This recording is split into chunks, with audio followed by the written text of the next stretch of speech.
Bonjour, bienvenue sur Objectif Math. Dans cet exercice, on considère AN, la matrice carrée d'ordre n, définie de la façon suivante. Sur la diagonale principale, on ne met que des 5.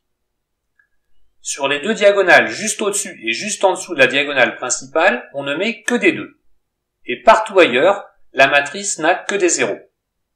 On nous demande de calculer le déterminant de cette matrice. Vous devriez maintenant mettre la vidéo sur pause et chercher à résoudre l'exercice par vous-même. Donc voici la solution que je vous propose.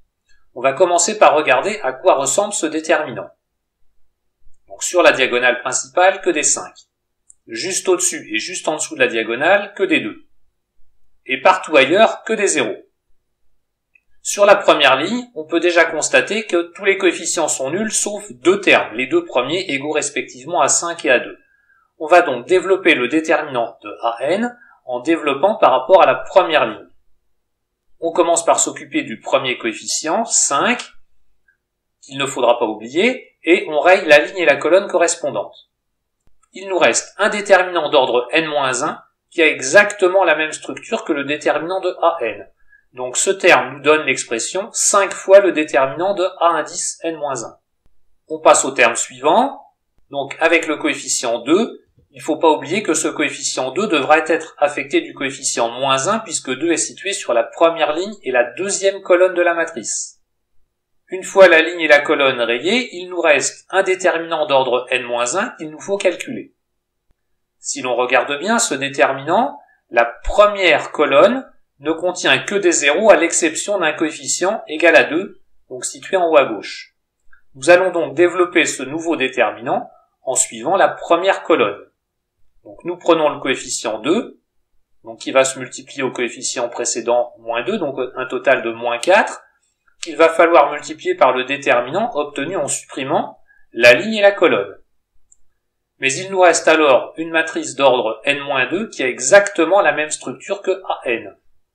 Et donc nous obtenons un nouveau terme égal à -4 fois le déterminant de A indice n-2. Nous avons ainsi établi la relation de récurrence déterminant de AN égale 5 fois déterminant de AN-1 moins 4 fois le déterminant de A indice n-2. Cette relation de récurrence traduit que la suite des déterminants de AN est une suite récurrente linéaire d'ordre 2 de paramètres 5 et -4. Nous allons donc pouvoir calculer son terme général facilement. L'équation caractéristique de la suite s'écrit r carré moins 5r plus 4 égale à 0, dont les racines sont 1 et 4. Nous savons alors qu'il existe lambda mu des scalaires, tel que pour tout n antinaturel, déterminant de A indice n soit égal à lambda fois 1 puissance n, plus mu fois 4 exposant n. Le déterminant de A1 est égal à 5, ce qui nous donne la relation lambda plus mu égale 5. Le déterminant de A2 est égal à 21, ce qui nous donne la relation lambda plus 16 mu égale à 21.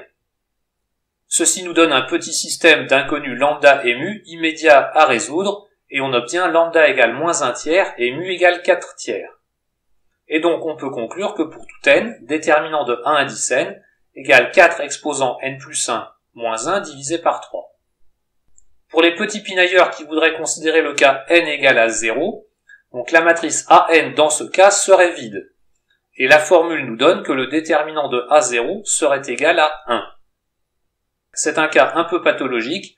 Si vous ne voulez pas vous embêter avec, il vaut mieux préciser dans la démonstration que vous prenez petit n appartenant à n étoiles. Voilà, cette vidéo est terminée. Vous pouvez me laisser des commentaires et me poser des questions. À bientôt sur Objectif Math.